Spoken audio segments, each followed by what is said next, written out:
Chapter 8, Lesson 1. In this chapter, we're going to continue what we were doing in Chapter 7, adding and subtracting fractions. We have to find a common denominator, but for Lesson 1, our answer is going to be an improper fraction. Improper fractions we worked on back in Chapter 2. What an improper fraction is when the numerator, the top number, is bigger than the denominator, the bottom number. A fraction cannot look like that. It's improper, and we have to change it to a mixed number. The way we do that is we divide 9 divided by 4. We divide the top number by the bottom number. So I always tell the students that the 9 goes inside the box, or the numerator goes inside the box. The denominator stays on the outside. Okay, so 4 goes into 9 2 times.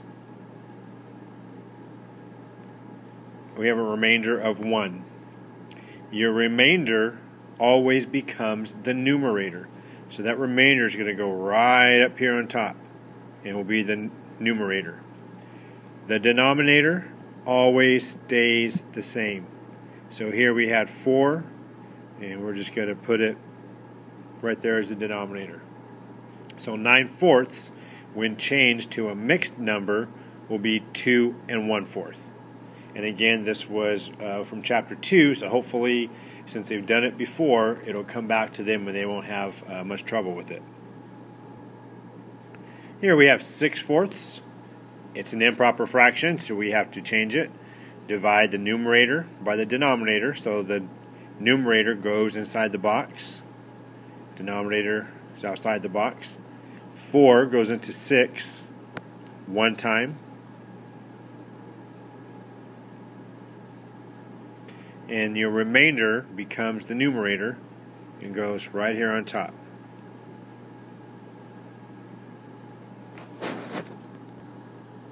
And your denominator will stay the same. So we had denominator 4, we divide it by 4, and your 4 stays as your denominator. Now we have 1 2/4. But of course, this can be reduced. 2/4 can be reduced by 2. So 2 divided by 2 is 1, and 4 divided by 2 is 2. And we can't forget about the 1. We still bring that over, so now we have 1 1/2. And again, we did this back in Chapter 2, so this is review as far as them changing an improper fraction to a mixed number. So now what they're going to do is they're going to add and subtract fractions like they just did in Chapter 7. Of course, they have to find a common denominator. But once they do that and they add or subtract them, they're going to end up with a mixed number. So, for example, number 3, we have 7/9 plus 2/3.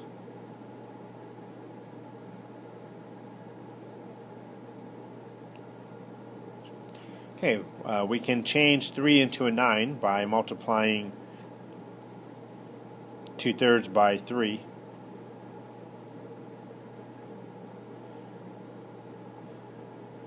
7/9 will stay the same. 2 times 3 is 6. 3 times 3 is 9. Now we can add them together. Denominator always stays the same. That's why we have a common denominator, because we don't want to change it. 7 plus 6 is 13. So now there's our problem. We have 13/9 as an improper fraction, and we cannot leave it that way. So 13 divided by 9. 9 goes into 13 one time.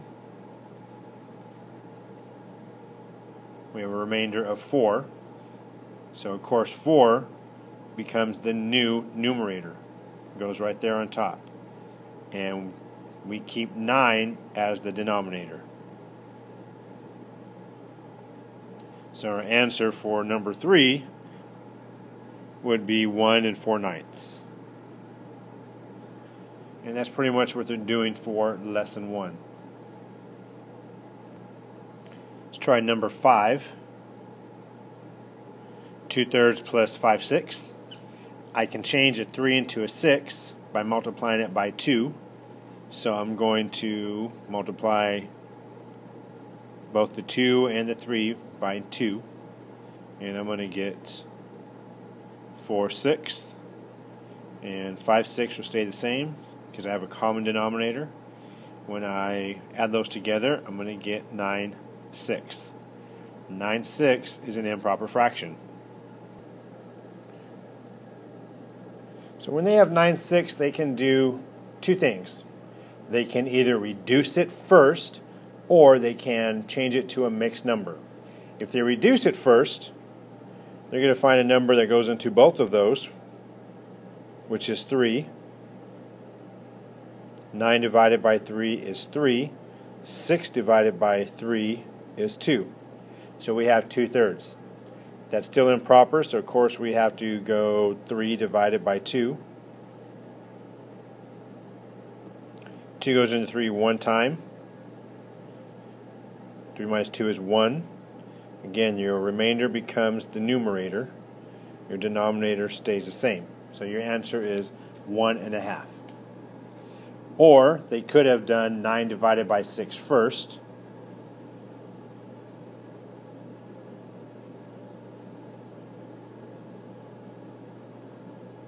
Six goes into 9 one time. 9 minus 6 is 3. 3 becomes the numerator, and 6 is still the denominator. So now I have 1 and 3/6. I can take 1 and 3/6 and reduce that.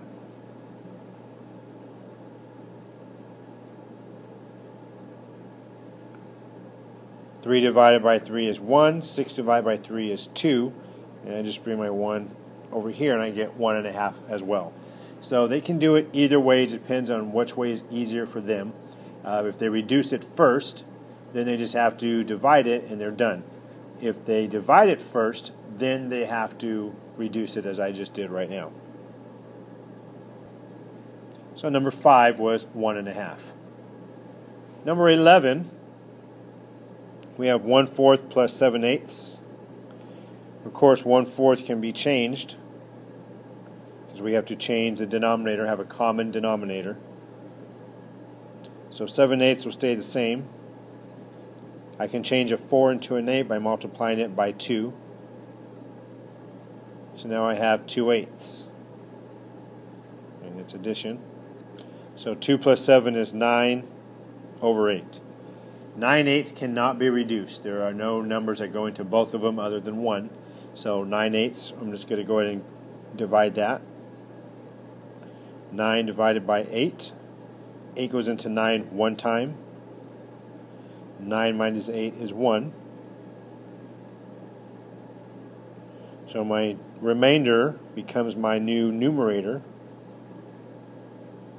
and my denominator stays the same. So the answer for number 11 would be 1 1/8. And that's what lesson 1, what we're doing for lesson 1 is just adding and subtracting fractions like we just finished. Changing the denominator. Only catch now is they have to change the improper fraction to a mixed number.